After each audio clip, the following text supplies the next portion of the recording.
The moving truck pulled away from my driveway, taking with it the last of my belongings after 50 years in the house I built with my own hands. My son Daniel stood on the porch, arms crossed, watching me load my suitcase into my old Toyota. "Maybe now you'll finally understand that actions have consequences," he called out, his voice cold as winter steel. I turned to face him one last time, my heart breaking, but my resolve stronger than ever. "Oh, I understand perfectly," I replied, pulling out my phone to show him the real estate listing. "That's why I just sold this house to your ex-wife Rebecca for half its market value. Before we jump back in, tell us where you're tuning in from, and if this story touches you, make sure you're subscribed, because tomorrow I've saved something extra special for you."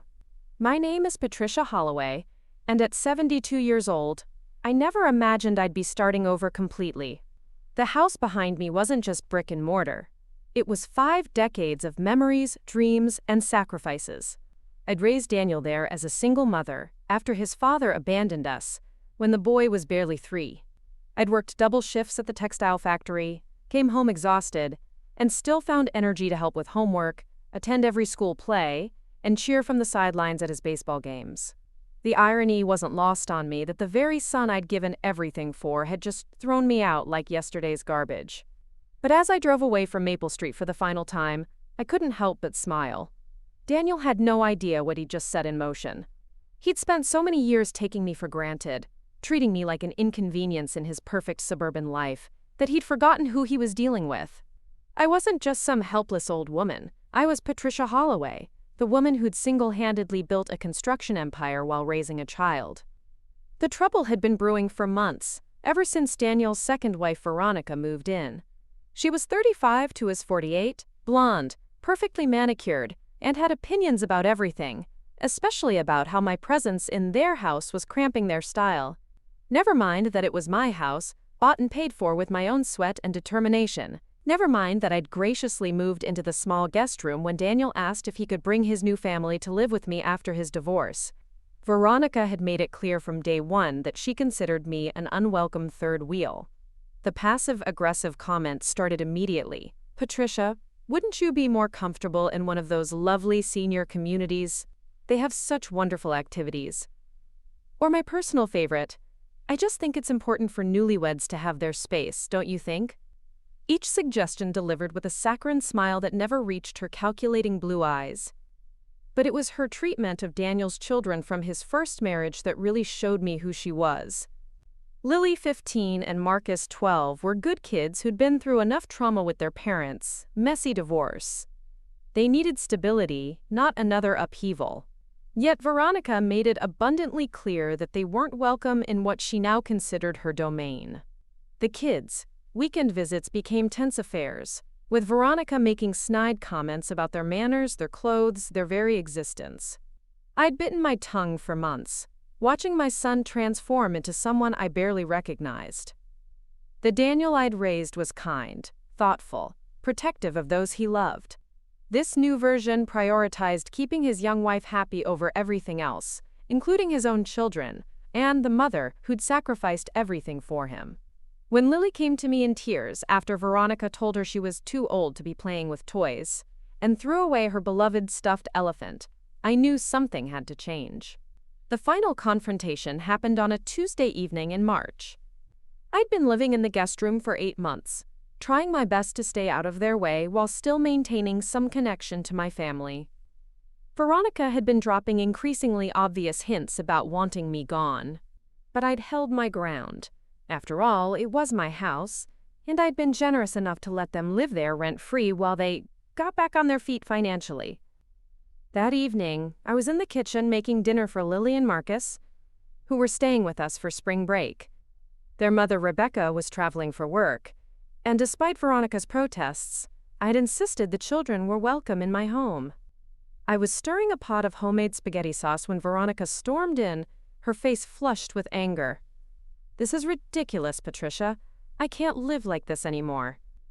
This is supposed to be my home, and I feel like a guest in my own house." Her voice was shrill, carrying through the entire first floor. Daniel appeared in the doorway, looking uncomfortable but saying nothing to defend me. I'm just making dinner for the children, I said calmly, not turning around from the stove. They need to eat. That's exactly the problem. You act like you're in charge here, like this is still your house. But Daniel and I are married now, and I should be the woman of this house. Veronica's hands were on her hips, her designer dress perfect despite her obvious agitation. I finally turned to face her, wooden spoon still in hand. Veronica, this is my house. I've been more than accommodating, but I won't be made to feel unwelcome in my own home. Your house? She laughed, a sound like breaking glass. You gave up any claim to being in charge when you decided to become a dependent. Daniel supports you now, not the other way around. The statement was so absurd I almost laughed. Daniel had been unemployed for 6 months and living off the savings I'd accumulated over 50 years of hard work. I'd been paying for groceries, utilities, and even Veronica's shopping trips without complaint. But I'd kept quiet about my financial situation, wanting to let Daniel maintain his dignity as the man of the house. I think there's been a misunderstanding. I began, but Veronica cut me off. The only misunderstanding is thinking that this arrangement could work long-term. Daniel, tell your mother that it's time for her to move out. We need our space, and frankly, I'm tired of tiptoeing around her feelings. I looked at my son, waiting for him to defend me, to remind his wife that she was talking about throwing out the woman who'd raised him alone and given him everything. Instead, Daniel cleared his throat and looked at the floor. Mom, maybe Veronica has a point. Maybe it would be better for everyone if you found your own place. We could help you look for a nice apartment. Somewhere closer to town where you'd have more to do. The betrayal hit me like a physical blow. After everything I'd done, everything I'd sacrificed, my own son was choosing his wife's comfort over my well-being. I set down the wooden spoon and turned off the burner, my hands remarkably steady despite the storm raging inside me. I see, I said quietly. And how exactly do you propose I afford this apartment on my Social Security? Veronica jumped in before Daniel could answer. There are programs for people in your situation. Senior housing. Subsidized apartments. You'll figure it out. Programs for people in my situation. As if I were some charity case instead of the woman who'd built the very roof over their heads. I looked around the kitchen I'd designed myself. At the granite countertops I'd saved for months to afford. At the custom cabinets I'd had installed as a gift to myself after my business really took off. When do you want me gone? I asked, my voice steady. Daniel finally looked up, and I saw a flicker of guilt in his eyes. Maybe by the end of the month? That gives you a few weeks to find something. 3 weeks. 3 weeks to find somewhere to live after 50 years in the home I'd built. 3 weeks after a lifetime of putting his needs before my own. I nodded slowly, already formulating a plan that would teach both of them exactly who they'd decided to discard. Very well. I'll be out by the 31st. Over the next 3 weeks, I watched Daniel and Veronica make plans for their house, with the casual cruelty of people who'd never worked for anything in their lives. Veronica. Preparing and narrating this story took us a lot of time, so if you are enjoying it, subscribe to our channel. It means a lot to us. Now, back to the story. Talked about redecorating the guest room as her home office. About finally having space for the baby grand piano she'd always wanted. Daniel nodded along, occasionally shooting guilty glances in my direction but never once reconsidering their decision. I spent those weeks quietly making arrangements, reaching out to old contacts, and preparing for the most satisfying revenge of my 72 years. The beautiful thing about being underestimated is that people stop paying attention to what you're actually capable of accomplishing. The morning of March 31st arrived gray and drizzly, fitting weather for such a momentous day. I'd packed my personal belongings, clothes, photos, a few pieces of jewelry that had belonged to my mother, into 2 suitcases and a small box. Everything else in the house, from the furniture to the kitchen appliances to the artwork on the walls, I was leaving behind. After all, they'd belonged to the house, and the house no longer belonged to me. Daniel had arranged for a moving company, though I'd told him I didn't need one.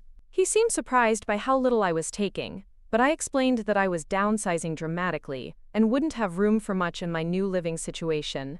This was technically true, though not in the way he imagined. Veronica had made herself scarce that morning, claiming she had a spa appointment and couldn't bear to watch me leave. I suspected she was simply afraid I might cause a scene, or, worse, try to talk Daniel out of their decision. She needn't have worried. I was more than ready to go. As the movers loaded my meager possessions into their truck, I handed Daniel an envelope containing what he assumed were the house keys. "Everything you need to know about the house is in there," I told him. "Congratulations on your new home." He hugged me awkwardly, and I could feel his relief that the difficult conversation was behind us. "Mom, I hope you understand this is for the best. You'll be happier having your independence, and Veronica and I need time to build our marriage." "I understand perfectly," I assured him, and I did. I understood that he'd chosen a woman who'd asked him to abandon his mother over the mother who'd never abandoned him. I understood that he valued his new wife's happiness more than the woman who'd worked 3 jobs to keep him fed and clothed. Most importantly, I understood that he had no idea what he'd just lost. The moving truck pulled away, and I walked to my Toyota parked at the curb. As I loaded my suitcase into the trunk, Daniel called out from the porch, "Do you have our new address? You know you're always welcome to visit." I turned to face him one final time, and that's when I delivered the news that would change everything. I pulled out my phone and showed him the real estate listing I'd posted the night before. "Actually, Daniel, I won't be visiting. I've sold the house." His face went through several expressions in rapid succession: confusion, disbelief, and finally dawning horror. "What do you mean, sold the house? This is our house now."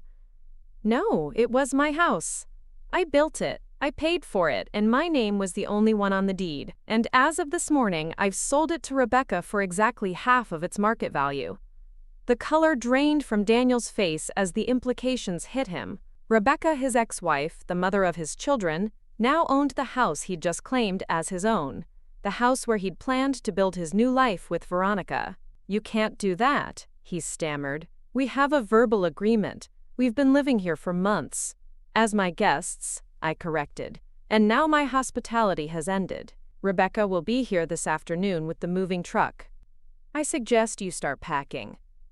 I climbed into my Toyota and started the engine, leaving Daniel standing in the driveway of a house that no longer belonged to him. As I drove away, I caught a glimpse of him in my rearview mirror, frantically dialing his phone. Probably calling Veronica, probably calling Rebecca, probably trying to figure out how to undo what couldn't be undone. The drive to the Hilton downtown took only 20 minutes, but it felt like crossing into an entirely new life. I'd booked the penthouse suite for a month while I decided on my next move. After 50 years of living modestly, investing wisely, and building a construction empire that Daniel had never bothered to ask about, I was finally ready to enjoy the fruits of my labor. As I handed my keys to the valet and walked into the marble lobby, my phone buzzed with the first of what would be many frantic calls from my son. I glanced at the screen, smiled, and declined the call. He'd had 50 years to treat me with respect and appreciation. Now he could have a lifetime to regret throwing it all away. The penthouse suite was everything I'd dreamed of during those long years of working double shifts and sacrificing my own comfort for my family's benefit. Floor-to-ceiling windows overlooked the city, the bathroom was larger than my old bedroom, and the living room could have housed a small army. I poured myself a glass of champagne from the complimentary bottle and settled into the plush sofa to watch the sunset paint the sky in shades of gold and crimson. My phone continued to buzz insistently. Daniel had left 6 voicemails and sent a dozen text messages, each more desperate than the last. There were also 3 missed calls from Veronica, and, most satisfying of all, a text from Rebecca that simply read, "Thank you for the most generous gift I've ever received. The kids and I will take excellent care of the house." I smiled, remembering the conversation I'd had with Rebecca the week before. She'd been struggling financially since the divorce, working 2 jobs to support herself and the children, while Daniel contributed the bare minimum in child support. When I'd called to explain my plan, she'd been incredulous at first, then tearfully grateful. "Patricia, I can't accept something so valuable, it's too much." "Nonsense," I told her. "You've been a wonderful mother to those children, and they deserve stability. Besides, I can think of no better way to ensure that Daniel learns the consequences of his choices." Rebecca understood better than anyone what it felt like to be discarded by Daniel when someone newer and shinier came along. She'd been a devoted wife for 15 years, supporting his career while raising their children, only to be replaced when he decided he wanted someone younger and more exciting. The parallel between her situation and mine wasn't lost on either of us. The irony was perfect. Daniel had thrown out his mother to make room for his new wife, only to discover that his ex-wife now owned the house he'd planned to share with his current wife. Veronica's dream of being the lady of the manor had evaporated in the span of a single conversation. As I sipped my champagne and watched the city lights begin to twinkle below, I reflected on the journey that had brought me to this moment. I'd started working at the textile factory when Daniel was 4, taking night shifts so I could be home during the day while he was in school. The work was hard, repetitive, and poorly paid, but it kept food on the table and a roof over our heads. When Daniel turned 10, I started taking business courses at the community college. I'd always been good with numbers and had a natural understanding of how buildings were constructed, probably inherited from my father, who'd been a carpenter before his death. The courses were challenging after long days at the factory, but I was determined to build something better for my son and myself. By the time Daniel was in high school, I'd saved enough to make a down payment on a small duplex that needed significant repairs. I spent weekends and evenings learning plumbing, electrical work, and basic construction, slowly transforming the property into something valuable. When I sold it 2 years later, the profit was enough to buy 2 more properties. Daniel had been proud of me then, bragging to his friends about his mom who could fix anything and was building a real estate empire. He'd helped with some of the lighter work, learning skills that would serve him well in his own life. I dreamed of us working together someday, maybe expanding into commercial construction or property development. But Daniel had different dreams. He wanted the prestige of a college degree and a white-collar career. I'd supported those dreams, even when it meant taking on additional debt to pay for his education at a prestigious university. When he graduated with a degree in marketing and landed a job at a downtown advertising firm, I'd been the proudest mother in the world. Somewhere along the way, though, Daniel had become embarrassed by his blue-collar roots. He stopped mentioning my business to his colleagues, stopped inviting me to company events, stopped acknowledging the sacrifices I'd made to give him the opportunities he'd enjoyed. When he married his first wife, Rebecca, a sweet teacher from a middle-class family, I'd hoped he'd rediscover his appreciation for honest work and genuine people. For a while, he had. Rebecca and I had gotten along beautifully, bonding over our shared love for Daniel and our excitement about becoming a family. When Lily was born, I'd been the first person Daniel called, his voice choked with emotion as he described his perfect daughter. Marcus had followed 3 years later, and I'd thrown myself into the role of grandmother with the same dedication I'd brought to everything else in my life. Those had been golden years. Sunday dinners at my house with 3 generations gathered around the table I'd built myself. Bedtime stories for the grandchildren, teaching them the same values of hard work and determination that I'd tried to instill in their father. Watching Daniel mature into a devoted husband and father, proud of the life he'd built with Rebecca. But success had changed him. As his career advanced and his salary increased, Daniel began to see his humble beginnings as obstacles to overcome, rather than foundations to build upon. He stopped visiting as frequently, stopped bringing the children around as often, stopped treating me like the woman who'd made his success possible. The divorce had been devastating for everyone involved. Daniel claimed he'd fallen out of love with Rebecca, that they'd grown apart, that he needed something different in his life. I suspected the truth was simpler and more painful. He'd met Veronica at a company party and decided he deserved someone who matched his new image of himself. Rebecca had been gracious throughout the proceedings, focusing on what was best for the children rather than trying to punish Daniel for his betrayal. She'd accepted the modest settlement he'd offered, keeping the house they'd shared while he moved into a downtown apartment. I'd watched my son abandon everything good in his life for a woman who saw him as nothing more than a stepping stone to the lifestyle she wanted. When Daniel had asked if he could move in with me temporarily while he and Veronica figured things out, I'd agreed despite my reservations. I'd told myself it would be an opportunity to rebuild our relationship, to remind him of who he really was beneath the shallow ambition that had consumed him. Instead, I'd watched him become someone I barely recognized. The Daniel I'd raised would never have allowed anyone to disrespect his mother the way Veronica had. The Daniel I'd raised would have prioritized his children's emotional well-being over his new wife's comfort. The Daniel I'd raised would have remembered that his mother was the reason he'd had any opportunities at all. But that Daniel was gone, replaced by a stranger who valued appearances over authenticity, convenience over loyalty, and a young woman's approval over his own mother's welfare.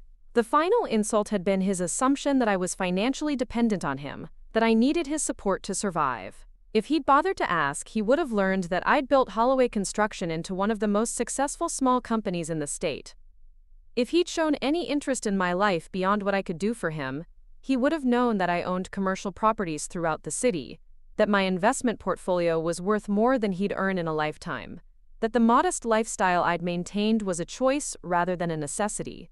But Daniel had never asked about my business, my finances, or my plans for the future. To him, I was simply his aging mother, someone to be managed and eventually disposed of when I became inconvenient.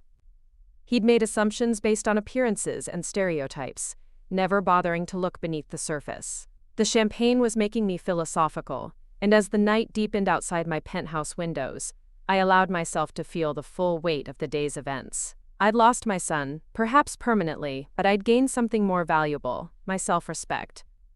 For too many years, I'd accepted crumbs of affection from a man I'd given everything to. I'd made excuses for his neglect, rationalized his choices, and minimized my own worth to preserve a relationship that had become toxic. No more. At 72, I was finally free to live my life on my own terms. I had the resources to travel anywhere I wanted, to pursue interests I'd deferred for decades, to surround myself with people who valued me for who I was rather than what I could provide. My phone buzzed again, another call from Daniel. This time I answered. "Mom, thank God, where are you? We need to talk about this house situation. There has to be some kind of mistake." "There's no mistake, Daniel. I sold the house to Rebecca. She and the children will be moving in this afternoon. But where are we supposed to go? Veronica and I don't have anywhere else to live." The question revealed everything I needed to know about how he'd viewed our arrangement. In his mind, I'd been providing free housing while he spent his money on other things. He'd never considered that his comfortable lifestyle had been subsidized by my generosity. "I'm sure you'll figure something out. You're a resourceful man with a good education and excellent connections. Perhaps Veronica's family can help." "Mom, please. I know we handled this badly, but you can't punish us like this. Can't we work something out?" "Daniel, for 50 years, I worked things out. I worked out how to raise you alone after your father left. I worked out how to pay for your education while building my own business. I worked out how to maintain a relationship with you even when you were too busy to return my calls. But I'm done working things out for people who don't appreciate the effort. That's not fair. I always appreciated." "Did you? When was the last time you asked about my business? When was the last time you inquired about my health, my plans, my dreams? When was the last time you treated me like someone whose opinions and feelings mattered?" Silence on the other end of the line. "I thought so. Daniel, I love you. I always have, and I always will. But I won't be taken for granted anymore. You made a choice when you decided that keeping Veronica happy was more important than treating your mother with respect. Now you get to live with the consequences of that choice." "Mom, wait." I hung up the phone and turned it off. Whatever Daniel wanted to say, I wasn't ready to hear it. Perhaps someday we'd be able to rebuild our relationship, but it would have to be on entirely different terms. He would have to earn back the love and respect he'd thrown away. The next morning, I woke up in the most comfortable bed I'd ever slept in, with sunlight streaming through windows that overlooked the entire city. Room service delivered a breakfast that would have fed a family, and I ate it slowly while reading the financial news and planning my next moves. Rebecca had sent a text with photos of the children settling into their new home. Lily was arranging her stuffed animals on the built-in shelves in what had been my guest room, and Marcus was already setting up his video game system in the family room. They looked happy and secure in a way that warmed my heart. "The kids love having so much space," Rebecca had written. "Lily says she feels like a princess in a castle. I can never thank you enough for this gift." That afternoon, I drove to the house for one final visit. I wanted to see how Rebecca and the children were settling in, and I had a few belongings I'd forgotten in my haste to leave. But mostly, wanted to witness Daniel's reaction to his new reality. I found him standing in the driveway, staring at the moving truck that was carrying his possessions away from the house he'd thought would be his. Veronica was pacing nearby, her perfectly styled hair disheveled, and her designer clothes wrinkled from stress. When she saw me approaching, her face contorted with rage. "This is all your fault," she screamed, her voice carrying across the neighborhood. "You're a vindictive old woman who can't stand to see your son happy." I looked at this woman who'd demanded that I be thrown out of my own home, who'd treated my grandchildren like unwelcome strangers, who'd convinced my son to abandon the mother who'd sacrificed everything for him. She was young, beautiful, and utterly without character or depth. "Veronica, I'm sorry you're upset, but my son's happiness was never contingent on my misery. If Daniel had chosen a woman who appreciated family loyalty and treated his mother with respect, we wouldn't be having this conversation. You don't understand. We don't have anywhere to go. Daniel's apartment lease ended when we moved in with you. We spent our savings on the honeymoon and the new furniture. The furniture that was now being loaded into a truck, presumably headed for a storage unit since they had no home to put it in." I felt a moment of sympathy for their situation, but it passed quickly. They'd created this crisis through their own choices. Daniel approached us, his face haggard with stress and exhaustion. "Mom, please, I'm begging you. Can't we find some way to fix this? I'll do anything." "Anything?" I asked. "Would you publicly apologize for the way you've treated me? Would you acknowledge that your wife's behavior toward me was unacceptable? Would you prioritize your children's relationship with their grandmother over your new wife's comfort?" I watched him struggle with the questions, saw him glance at Veronica's furious face, witnessed the exact moment when he chose her feelings over doing what was right. "I think you're being unreasonable," he said finally. "Veronica was just trying to help us build our marriage. Moving out was the mature thing for you to do. And there it was." Even faced with homelessness, even after losing everything, Daniel couldn't bring himself to admit that he'd been wrong. He couldn't acknowledge that throwing out his elderly mother to appease his young wife had been cruel and short-sighted. "Then I think we have nothing more to discuss," I said calmly. "I hope you find somewhere comfortable to live." As I walked toward the house to collect my forgotten items, I heard Veronica shrieking at Daniel about calling lawyers, about suing me, about making me pay for what I'd done to them. I smiled, knowing that any legal challenge would only expose the full extent of my financial resources and Daniel's complete lack of claim to the property. Inside the house, I found Rebecca in the kitchen, unpacking boxes and arranging her belongings in the cabinets I'd designed. She looked up when I entered, her face glowing with happiness and gratitude. "Patricia, I still can't believe this is real. The children are so excited they can barely contain themselves." "They deserve stability," I said, looking around the room where I'd cooked thousands of meals, where I'd helped Daniel with homework, where I'd planned the business deals that had made all of this possible. "You all deserve better than what Daniel was offering." "He's outside, isn't he?" I saw the moving truck. "Yes, he and Veronica are relocating." Rebecca nodded, thoughtfully. "I feel bad for him in a way. He had everything. A wonderful mother, beautiful children, a home filled with love. And he threw it all away for someone who only cared about what he could give her." It was a generous assessment from a woman who had every right to be bitter about her ex-husband's choices. But Rebecca had always been the bigger person, focused on moving forward rather than dwelling on past hurts. "His loss is your gain," I said. "And more importantly, it's Lily and Marcus's gain. They need a stable home with a mother who puts their needs first. Speaking of which, they want to see you. They're up in what used to be your room, and Lily has been asking when Grandma Patricia is coming to visit."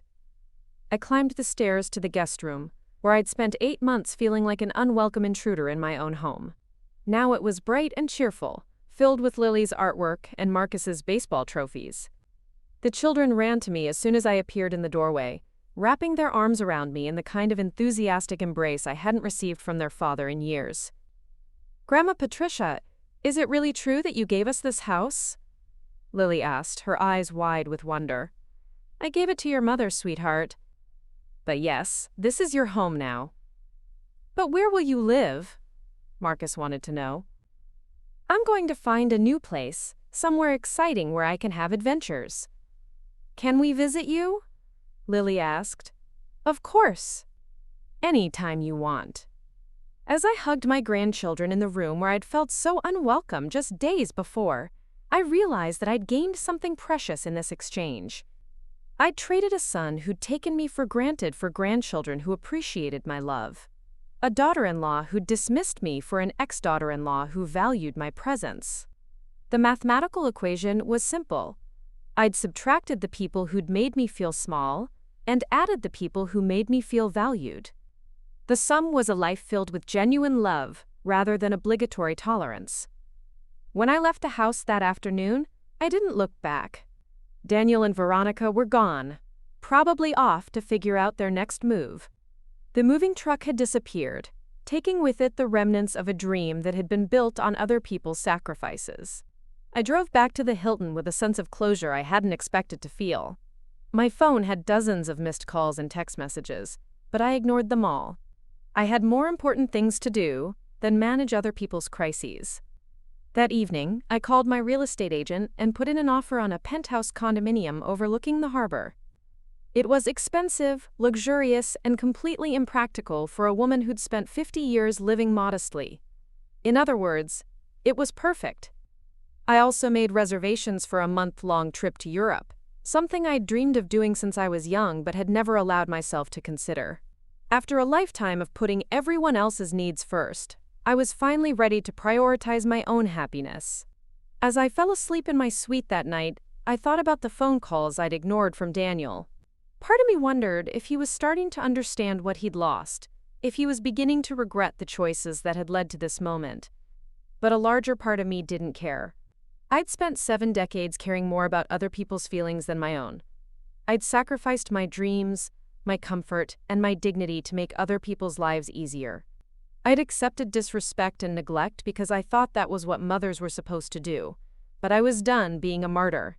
At 72, I was finally ready to be the hero of my own story, to make choices based on what I wanted rather than what others expected from me. If Daniel wanted a relationship with me in the future, he would have to earn it by becoming the kind of man who deserved my love and respect. Until then, I had a new life to build, adventures to pursue, and dreams to fulfill. For the first time in decades, the future was entirely my own. The morning sun streamed through the floor-to-ceiling windows of my new penthouse as I signed the final papers for the waterfront condominium. My real estate agent, a sharp young woman named Sarah, slid the keys across the mahogany table with a smile that could have powered the entire building.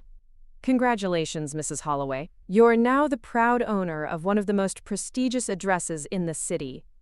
She gestured toward the panoramic view of the harbor, where sailboats dotted the sparkling water like white butterflies. I have to say, in 20 years of selling luxury properties, I've never seen someone make such a decisive purchase. I tucked the keys into my purse, feeling their weight like a promise of freedom. When you've spent 72 years being practical, Sarah, there's something liberating about finally being impractical. The condominium was everything my modest guest room hadn't been. Spacious, elegant, and undeniably mine. 3 bedrooms, each with its own bathroom, a gourmet kitchen that would make a professional chef weep with envy, and a living room large enough to host dinner parties for 20. The master suite alone was bigger than most people's entire apartments, with a walk-in closet that could house a small family and a bathroom featuring a soaking tub overlooking the harbor. But it was the 3rd bedroom that had sealed the deal for me. Large enough to serve as a proper guest room, with built-in bookshelves and a window seat that begged for lazy Sunday afternoons with a good novel. When Lily and Marcus came to visit, they would each have their own space, their own sanctuary, in what I was already thinking of as our shared refuge from the chaos their father had created. Moving day arrived with the efficiency of a military operation. I'd hired the same company that had moved Daniel and Veronica out of my old house, finding a certain poetic justice in the symmetry. The movers worked with professional precision, transforming my empty penthouse into a home within hours. I'd indulged myself at the furniture showrooms, choosing pieces based on comfort and beauty rather than practicality and price. A butter-soft leather sofa in rich burgundy, dining room chairs upholstered in cream silk, a four-poster bed that belonged in a European castle. Each purchase felt like a small rebellion against the decades I'd spent denying myself anything that wasn't absolutely necessary. The artwork came from local galleries, original pieces that spoke to me, rather than mass-produced prints chosen for their ability to match any decor. Abstract paintings in jewel tones, photographs of far-off places I intended to visit, sculptures that caught the light and threw interesting shadows across my walls. For the first time in my life, I was creating a space that reflected who I truly was rather than who I thought I should be. As the movers carried in the last of my new belongings, my phone rang. Rebecca's name appeared on the screen, and I answered with genuine pleasure. "Patricia, I hope you don't mind me calling. I wanted to thank you again for the house, but also to tell you something that happened yesterday." "Of course, dear. What's on your mind?" "Daniel came by. He was looking for you, actually. He seemed surprised that you weren't living here anymore." Rebecca's voice carried a note of amusement. "I think he assumed you'd just moved in with us." I laughed, imagining the expression on my son's face when he realized his mother wasn't simply changing bedrooms but had disappeared entirely from his sphere of influence. "What did you tell him?" "The truth. That you'd moved out and I had no idea where you'd gone. He asked me to give you a message if I heard from you." "And what message was that?" "He wants to talk. He says he's ready to apologize and work things out. He mentioned something about Veronica being willing to compromise." The offer hung in the air between us, and I considered it carefully. Part of me wanted to believe that Daniel had learned something from losing his home and being forced to face the consequences of his choices. But a larger part of me remembered the look on his face when I'd asked if he would publicly acknowledge his wife's disrespectful behavior toward me. "Rebecca, what do you think? Do you believe he's genuinely sorry, or is he sorry that his actions had consequences?" A long pause. "Honestly, I think he's panicking. He and Veronica are staying in a hotel, and from what I understand, their financial situation isn't great. I think he's realizing that burning bridges with the people who loved him wasn't the smartest strategy." It was the answer I'd expected, and it confirmed what my heart already knew. Daniel wasn't calling because he missed me or because he'd developed a sudden appreciation for everything I'd done for him. He was calling because he needed something from me, just as he always had. "Tell him I'm fine and that I'll contact him when I'm ready. But Rebecca, make it clear that any conversation we have will be on my terms, not his." "I will. Patricia, can I ask you something?" "Of course. Are you happy? Really, truly happy?" The question caught me off guard, not because it was inappropriate, but because no one had asked it in so long. When was the last time anyone had cared about my happiness, rather than my usefulness? "You know what, Rebecca? I think I am. For the first time in decades, I'm exactly where I want to be. Doing exactly what I want to do. It's terrifying and exhilarating and completely wonderful." "Good. You deserve that. You deserve all of it." After we hung up, I stood in my new living room surrounded by boxes and possibilities. Through the windows, I could see the harbor stretching toward the horizon, dotted with boats heading out to sea. Soon, I would be one of those travelers, setting sail for destinations I'd only dreamed of visiting. My European vacation was still 3 weeks away, but I'd already begun planning an itinerary that would have impressed a professional travel agent. Paris first, where I would visit every museum and cafe I'd read about in books. Then Rome, with its layers of history and art that had survived millennia. Barcelona, Vienna, Prague. Cities that existed in my imagination as collections of photographs and stories, soon to become memories of my own making. But first, I had a more immediate adventure to undertake.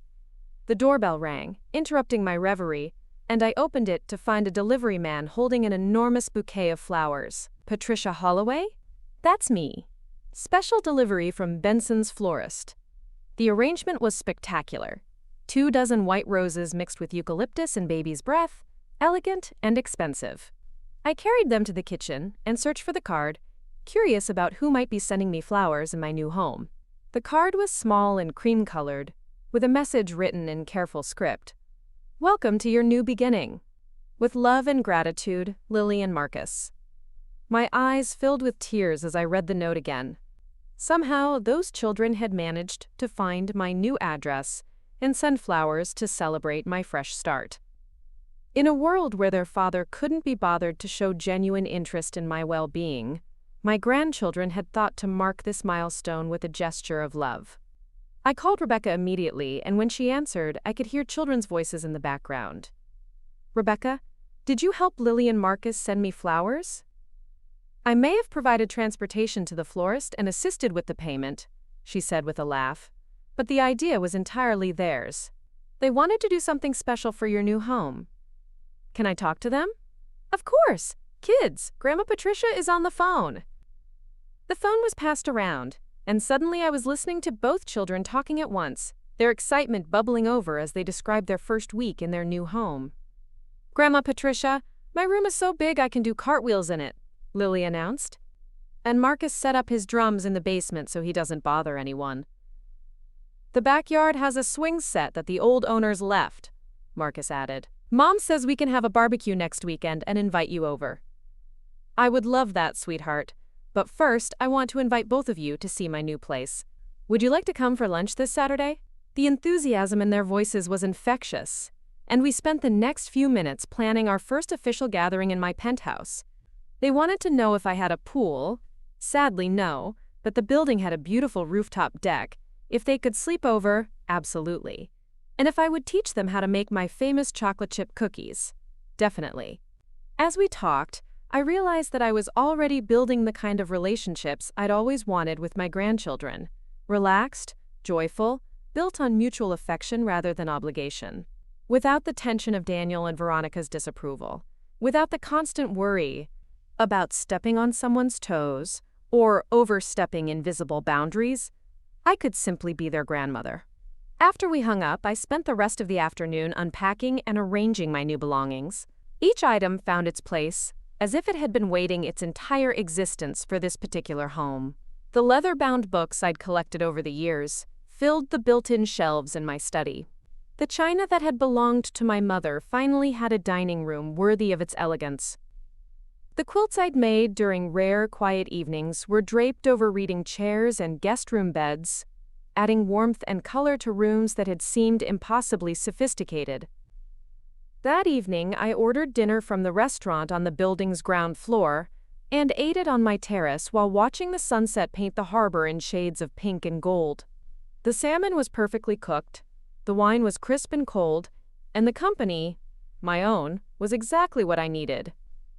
As darkness fell and the city lights began to twinkle like earthbound stars, I reflected on how much my life had changed in just 2 weeks. I'd gone from being an unwanted guest in my own home to being the mistress of a penthouse palace. More importantly, I'd gone from accepting whatever crumbs of affection my family was willing to offer to demanding the respect and love I deserved. My phone buzzed with a text message from an unknown number, but the content made it clear who was trying to reach me. "Mom, this is Daniel.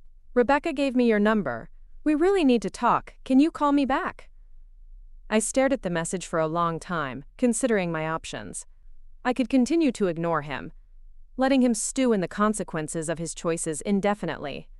I could call him back and listen to whatever apology or explanation he was prepared to offer. Or I could take a third option, respond on my own terms, in my own time, with my own agenda. I chose the third option, typing a response that was polite but firm. "Daniel, I received your message. I'm not ready to talk yet, but when I am, I'll let you know. In the meantime, I hope you and Veronica are settling into your new living arrangements." His response came back within minutes, a wall of text that revealed his desperation more clearly than any conversation could have. "Mom, please don't shut me out like this. I know we made mistakes, but we can fix this. Veronica understands now that we handled things badly. She wants to apologize to you personally. We've been staying in a hotel for 2 weeks and we can't afford it much longer. I've been thinking about everything you said, and you're right, I should have stood up for you. I should have appreciated everything you've done for me. Can't we find a way to work through this? I read the message twice, analyzing every word choice and emotional appeal. Daniel was saying some of the right things, but the timing was suspect. He'd had 50 years to appreciate my sacrifices and stand up for me when it mattered. The fact that his newfound awareness coincided perfectly with his housing crisis suggested that his motivations were more practical than emotional. I didn't respond to the text. Instead, I poured myself another glass of wine and continued enjoying my peaceful evening. If Daniel wanted to rebuild our relationship, he would have to do more than send desperate text messages from a hotel room. He would have to prove that he'd learned something meaningful from this experience, that he was capable of growth and genuine change. Saturday arrived bright and clear, perfect weather for my first official guests in the penthouse.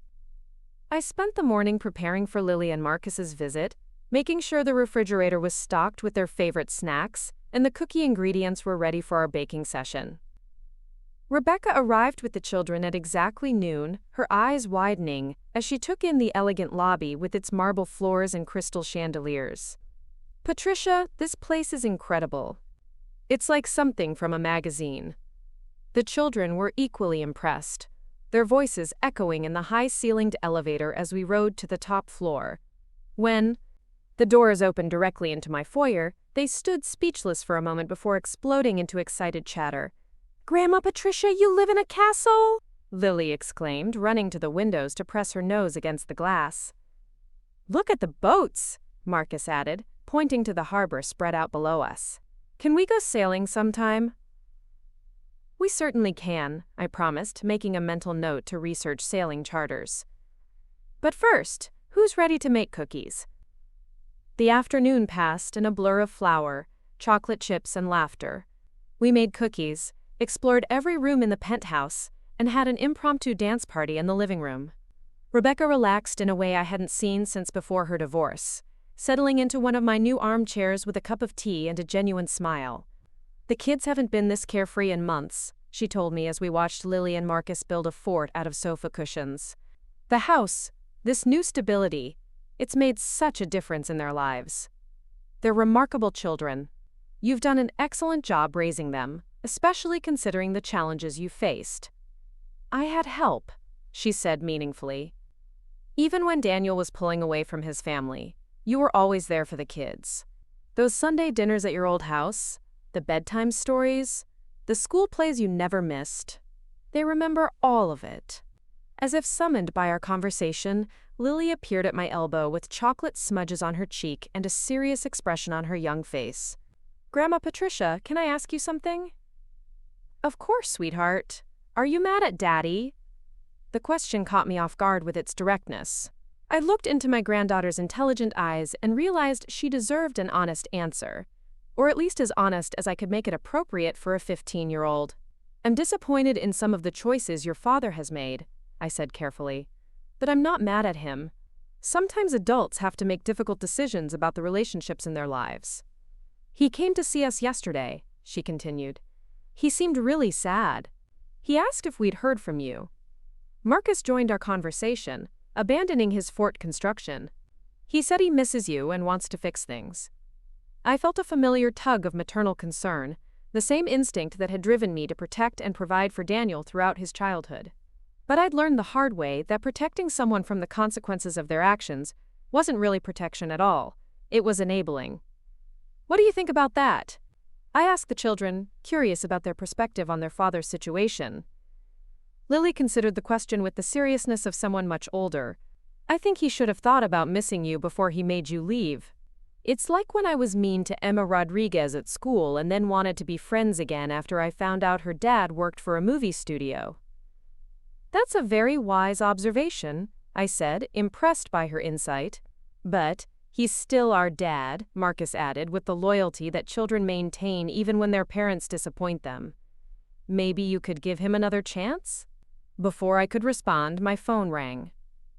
Rebecca glanced at the screen and her expression changed.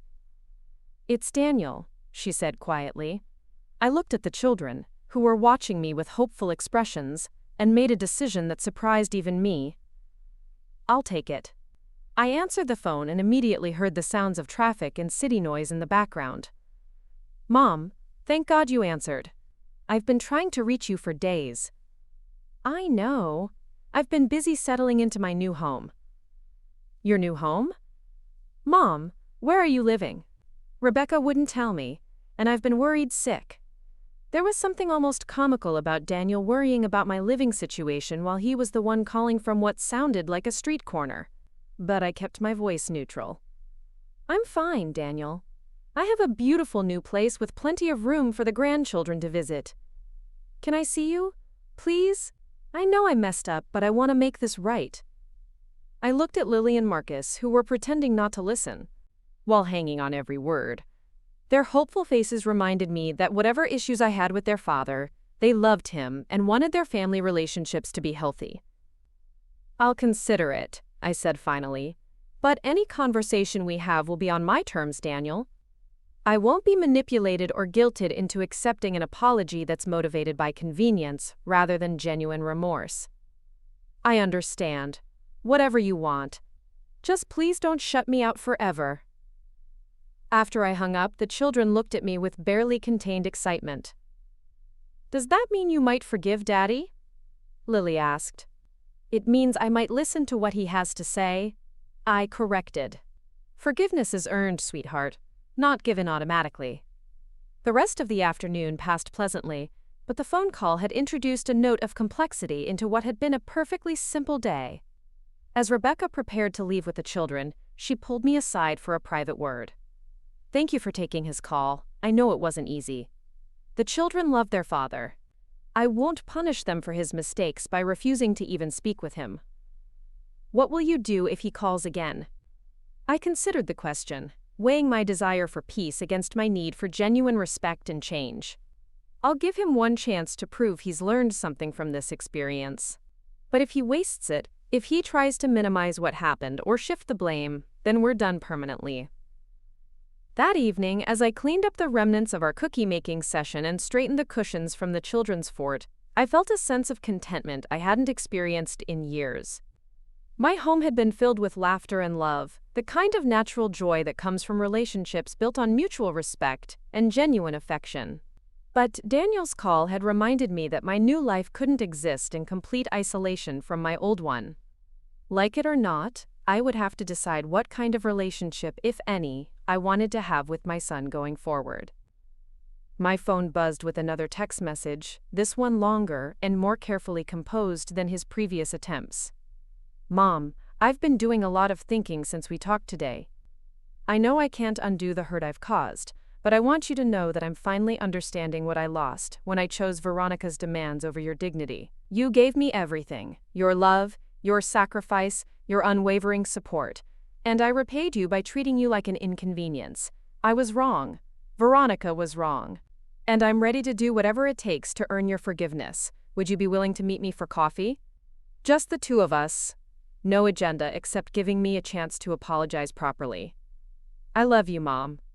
I always have, even when my actions suggested otherwise. I read the message 3 times, analyzing the tone and word choices. It was better than his previous attempts, more thoughtful, more specific about what he'd done wrong. But I'd heard pretty words from Daniel before, usually when he wanted something. Still, the children's hopeful faces lingered in my memory, and I remembered what it felt like to love someone despite their flaws. Perhaps everyone deserved one final chance to prove they were capable of growth and change. I typed a brief response. Coffee sounds reasonable. Tuesday at 10 a.m. Harbor View Cafe. Come alone. His reply was immediate. Thank you. I won't waste this opportunity. As I prepared for bed that night, I reflected on the strange turns my life had taken in recent weeks. I'd lost a son and gained a daughter-in-law. I'd given up a house and gained a palace. I'd traded the familiar disappointment of family obligation for the uncertain promise of chosen relationships. Tuesday's coffee meeting would determine whether those trades were permanent or if there was still hope for rebuilding what had been broken. But regardless of Daniel's ability to change, I knew that I would never again accept being treated as anything less than the remarkable woman I'd always been.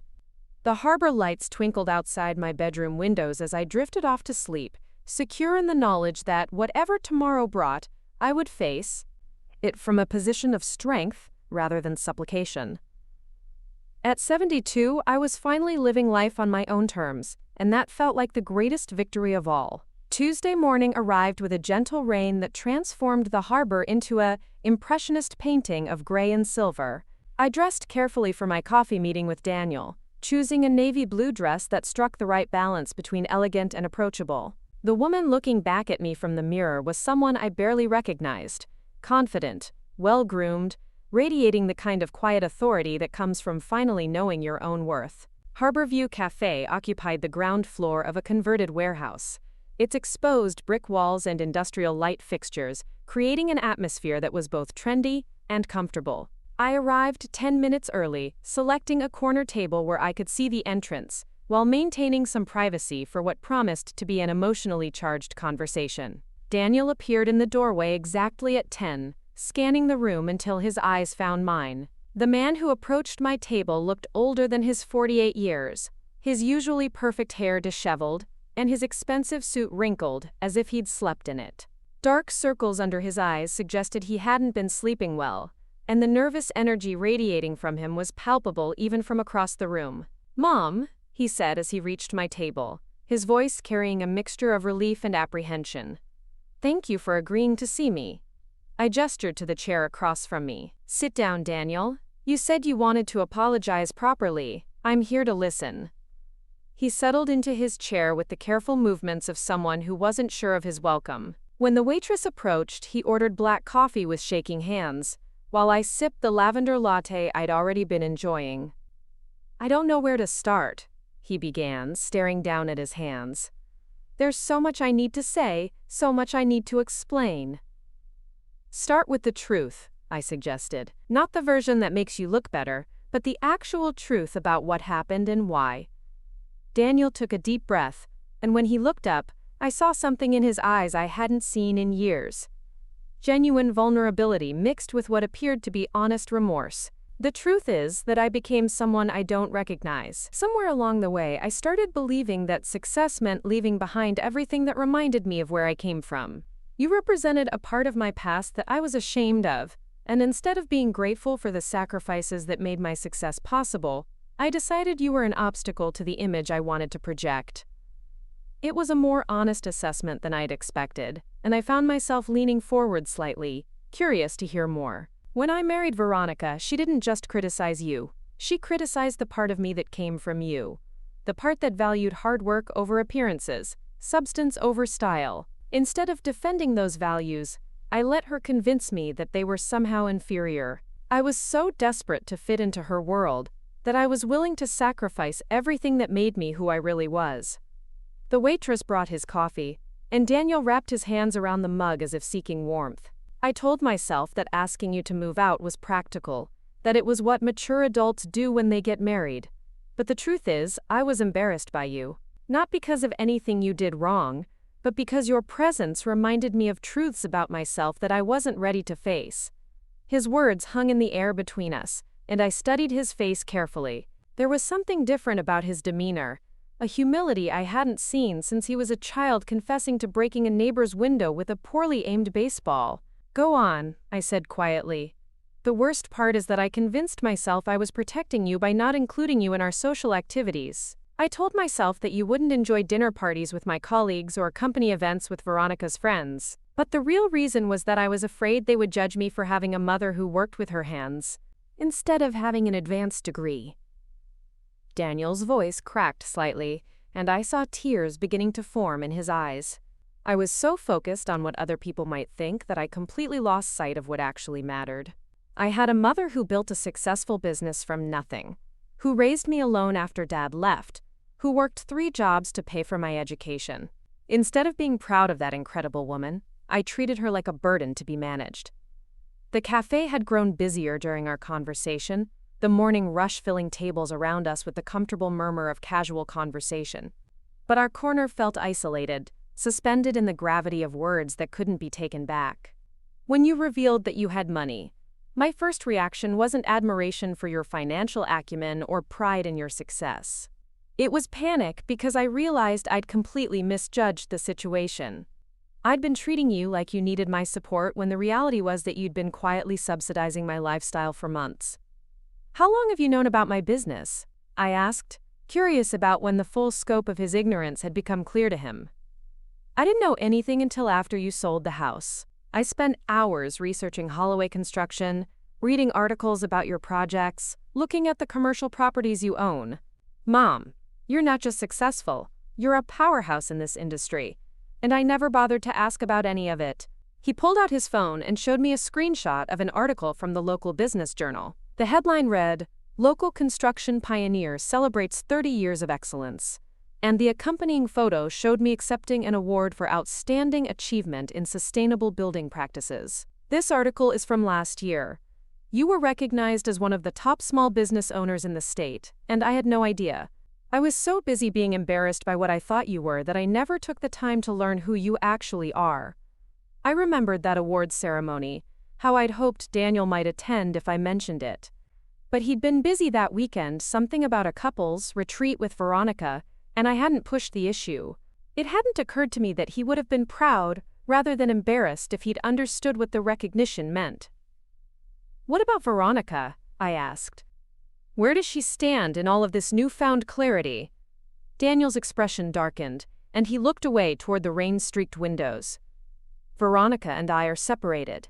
She moved back in with her parents 2 days ago." The announcement surprised me, though I tried not to show it. "What happened?" "She couldn't handle the reality of my actual situation.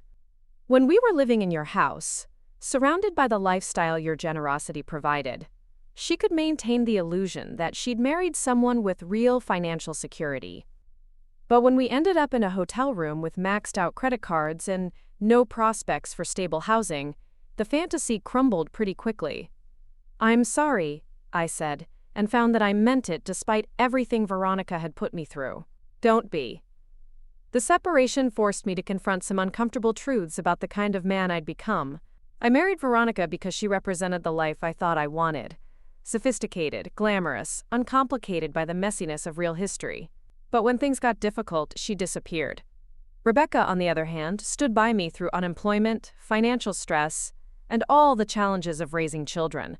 And I threw that away for someone who couldn't even stick around when the going got tough. Daniel paused to take a sip of his coffee, and I used the moment to process what I was hearing. This level of self-reflection was new for him, and I found myself cautiously optimistic that he might actually have learned something from this experience. "I've been staying with my friend Mike from college. He's been brutally honest about what an idiot I've been. He reminded me of stories I'd apparently told him years ago about growing up with this amazing single mother who could fix anything and was building a business empire while raising a kid. He said he'd always wanted to meet you, and he couldn't understand why I never brought you around." "And what did you tell him?" "The truth.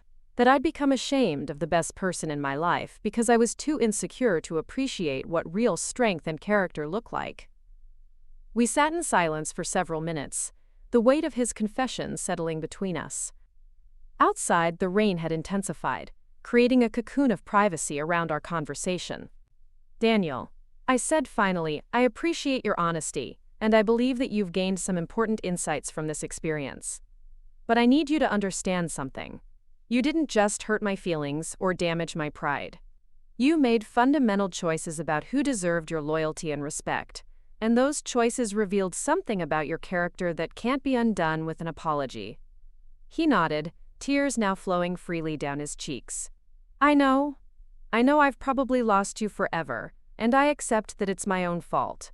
But I had to try to explain, to make sure you knew that my behavior had nothing to do with your worth as a person, and everything to do with my own insecurities and failings. What do you want from me, Daniel? What does redemption look like in your mind?" The question seemed to catch him off guard, and he struggled to formulate an answer. "I don't know if redemption is even possible. I just want the chance to be the son you deserved all along. I want to learn about your business, to understand the woman who raised me, to be someone you can be proud of instead of someone you have to tolerate." And if I'm not interested in giving you that chance? If the damage is too severe to repair? More silence as he contemplated a future without his mother's presence in his life. Then I'll have to live with the consequences of my choices. But I'm hoping, that the woman who taught me about second chances might consider giving me one more opportunity to prove I can be better. I studied his face, looking for signs of manipulation or calculated emotional appeal. But what I saw was genuine anguish, mixed with a fragile hope that suggested his words might actually reflect a meaningful change in perspective. Daniel, if we were to rebuild our relationship, it would have to be completely different from what we had before. I won't accept being taken for granted, dismissed, or treated as an obligation. I won't pretend that your wife's behavior was acceptable, and I won't minimize the impact of your choices on my life. I understand. Whatever terms you set, I'll accept them. I'm not finished. Any relationship we have going forward will be contingent on your relationship with your children. I've watched you prioritize romantic relationships over parental responsibilities, and I won't be complicit in that pattern continuing. Lily and Marcus need their father to be present, engaged, and reliable. If you can't commit to being the parent they deserve, then we have nothing to discuss. Daniel straightened in his chair, and for the first time since he'd arrived, I saw a flash of the determined young man I'd raised. I want to be a better father. I want to be someone they can depend on instead of someone who disappoints them when it's convenient. Words are easy, Daniel. Actions are what matter. If you're serious about changing, then show me. Show the children. Show Rebecca that you understand what you put them through, and that you're committed to doing better. How do I do that? How do I prove that this change is real? I considered the question carefully, thinking about what would constitute meaningful evidence of genuine transformation. Start by taking responsibility for your children's emotional well-being. They've been through a traumatic divorce, followed by watching their father choose a new wife over their grandmother. They need therapy, stability, and consistent proof that they matter to you. I can do that. I will do that. Second, rebuild your relationship with Rebecca as co-parents. You owe her an apology for the way you treated her during and after the divorce. She's been raising your children, essentially as a single mother, while you played house with someone who wanted to pretend they didn't exist. Daniel winced at the accurate assessment, but he nodded. You're right. Rebecca deserves better from me. Finally, if you want a relationship with me, you'll need to earn it by demonstrating genuine interest in who I am as a person rather than what I can do for you. Learn about my business, my interests, my life outside of being your mother. Treat me like someone whose thoughts and experiences have value beyond their utility to you.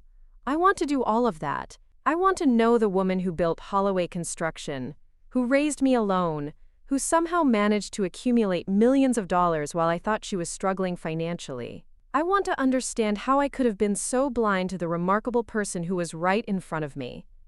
The sincerity in his voice was compelling, but I'd learned to be cautious about accepting promises from people who had disappointed me. Daniel, I'm willing to give you one chance to prove that you mean what you're saying. But this isn't a negotiation, and there won't be multiple opportunities to get it right. If you revert to your old patterns, if you prioritize your convenience over your commitments, if you treat this like a temporary inconvenience rather than a fundamental change in how you approach relationships, then we're done permanently. I understand. What do you need from me to start rebuilding? I pulled out my phone and showed him the calendar app I'd been using to plan my European vacation. I'm leaving for a month-long trip to Europe in 2 weeks. While I'm gone, I want you to focus on your children and your relationship with Rebecca. Get Lily and Marcus into counseling, establish a regular visitation schedule that actually works for their needs, and have an honest conversation with Rebecca about how you can be a better co-parent. Daniel nodded eagerly. And when you get back? When I get back, if you've done the work I've outlined, we'll have dinner. Just the two of us. At a restaurant of my choosing, where you can tell me about what you've learned about yourself and your priorities. If that goes well, we'll take it one step at a time. What about Lily and Marcus? Can I tell them we talked? The question revealed something hopeful about his mindset. He was thinking about his children's emotional needs rather than just his own desire for reconciliation. You can tell them that we had a good conversation and that we're working on rebuilding our relationship. But Daniel, don't make them promises you can't keep. They've been disappointed enough. I won't. I swear I won't hurt them again. We finished our coffee in more comfortable silence, the immediate tension of our confrontation replaced by something that felt cautiously optimistic. As we prepared to leave, Daniel reached across the table and gently touched my hand. "Mom, can I ask you something?" "Of course." "When you sold the house to Rebecca, was it just about punishing me, or was there something more to it?" I considered the question carefully, thinking about the complex motivations that had driven my decision. It was about justice, not punishment. Rebecca and the children needed stability and security. You needed to understand that your actions have consequences. And I needed to demonstrate that I wouldn't accept being treated as disposable. But it wasn't just revenge. Daniel, if I'd wanted revenge, I would have sold the house to strangers and left you to figure out where your children would live. Instead, I made sure they ended up in a home with someone who loves them and will prioritize their well-being. Even when I was angry with you, I was still thinking about what was best for Lily and Marcus. Tears filled his eyes again. I don't deserve that kind of grace. Maybe not, but your children do, and they deserve a father who understands the difference between selfish choices and loving sacrifice. As we stood to leave, Daniel hesitated by the table. "Mom, can I hug you?" The request surprised me with its tentative vulnerability. For a moment, I saw the little boy who used to run to me for comfort when he skinned his knee or had a bad dream. Despite everything that had happened, despite all the hurt and disappointment, he was still my child. I opened my arms, and he embraced me with the desperate gratitude of someone who had been drowning and suddenly felt solid ground beneath his feet. It wasn't forgiveness. That would take time and proof of genuine change. But it was hope, and for now, that was enough. Over the following 2 weeks, as I prepared for my European adventure, I watched Daniel's efforts to rebuild his relationships with careful attention. He enrolled Lily and Marcus in family counseling and began attending regular sessions himself. He had what Rebecca described as a long overdue, honest conversation about their co-parenting arrangement, including a formal apology for his behavior during the divorce. Most importantly, he started showing up consistently for his children's lives. School events, soccer games, homework help, all the routine responsibilities he'd been delegating to others while he focused on his romantic relationships. The children were cautiously optimistic about their father's renewed attention, though they were clearly waiting to see if his efforts would be sustained. Rebecca called me 3 days before my departure with an update that brought tears to my eyes. "Patricia, I wanted you to know that Daniel asked me to help him plan a special surprise for you before you leave. He's been working with the children to create something he calls a memory book of all the sacrifices you made for him growing up. Lily has been interviewing neighbors and family friends about their memories of you, and Marcus has been scanning old photos and school reports." "That sounds lovely," I said, touched by the thoughtfulness of the gesture. "But that's not the best part. He's also been researching your business achievements and wants to nominate you for the state's Entrepreneur of the Year award. He said he should have been celebrating your success all along instead of ignoring it." The news left me speechless for a moment. The idea that Daniel was finally taking pride in my accomplishments rather than being embarrassed by them represented exactly the kind of fundamental shift I'd hoped to see. "How are the children handling all these changes?" I asked. "Better than I expected. They're cautious, but they're starting to believe that this version of their father might stick around. Yesterday, Lily told me she was proud of how brave you'd been to start a new life. She said she wants to be like you when she grows up, strong enough to demand respect instead of accepting whatever people are willing to give." The observation from my 15-year-old granddaughter encapsulated everything I'd been trying to model for my family. Sometimes the most loving thing you can do is refuse to enable someone's bad behavior, even when that someone is your own child. My last evening in the penthouse before leaving for Europe was spent packing and reflecting on how dramatically my life had changed in just 2 months. The woman who had been sleeping in a guest room and accepting whatever crumbs of affection her family was willing to offer had been replaced by someone who lived in a penthouse, traveled to exotic destinations, and demanded the respect she deserved. Daniel arrived at 7 with Lily and Marcus, carrying the memory book they'd created. As we sat in my elegant living room with the harbor lights twinkling outside the windows, they presented me with a leather-bound album that chronicled my life from my son's perspective. There were photos I'd forgotten existed. Me teaching Daniel to ride a bike, helping him with science fair projects, cheering from the bleachers at his high school graduation. But more moving were the written memories from people who had witnessed my sacrifices over the years. Mrs. Rodriguez from next door had written about watching me leave for work at 5 in the morning and return at midnight, only to get up early the next day to help Daniel with homework. Daniel's third grade teacher had contributed a note about how I'd volunteered to help with the school's construction projects, donating both my time and expertise to improve the children's learning environment. But it was Daniel's own contribution that affected me most deeply. He'd written a letter acknowledging every sacrifice I'd made, every opportunity I'd given him, every moment when I'd put his needs before my own comfort. More importantly, he'd written about the woman he was finally learning to see. Not just his mother, but Patricia Holloway, the entrepreneur, the innovator, the woman who had built something remarkable while raising a child alone. "I spent so many years taking you for granted," he said as I finished reading his letter. "I thought being a good son meant achieving success and making you proud of my accomplishments. I never understood that I should have been proud of yours." Lily and Marcus had written their own sections, describing memories of their grandmother that had nothing to do with money or status, and everything to do with love, attention, and genuine interest in their lives. They remembered cooking lessons, bedtime stories, and the way I'd listened to their problems with the seriousness of someone who truly valued their thoughts and feelings. As I closed the memory book, I felt a sense of completion that had nothing to do with forgiveness and everything to do with understanding. My family finally saw me clearly, not as an obligation or an embarrassment, but as a person worthy of respect and appreciation. "Thank you," I said simply. "This is the most meaningful gift I've ever received." "We love you, Grandma Patricia," Lily said, settling beside me on the sofa. "Have the most amazing trip, and take lots of pictures to show us when you get back." "I love you too, sweetheart. All of you." As Daniel prepared to leave with the children, he lingered in my foyer for a private moment.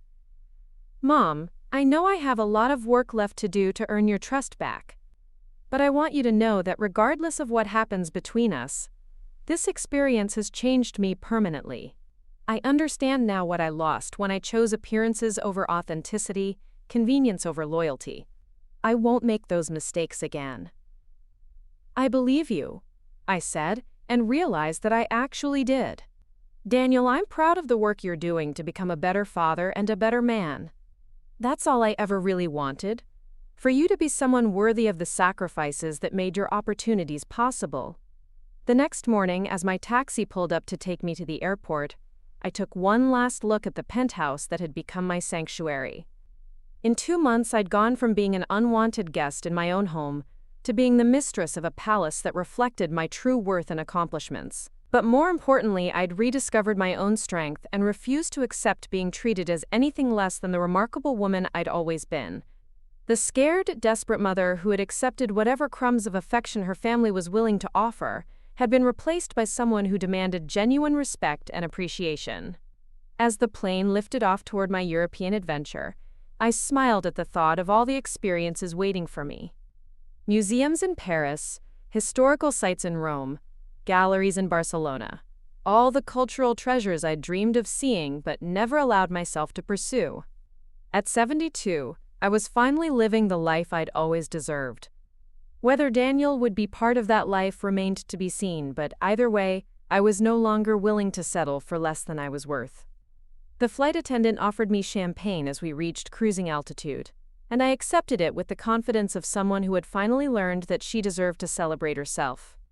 Through the airplane window, I could see the city growing smaller below me, and with it, all the limitations I'd once accepted as inevitable. My phone buzzed with a text message from Rebecca. "The kids are already asking when you're coming back. Daniel seems committed to proving himself worthy of your trust. Safe travels and enjoy every moment of your well-deserved adventure." I turned off the phone and settled back in my first-class seat, surrounded by luxury that I'd finally allowed myself to enjoy.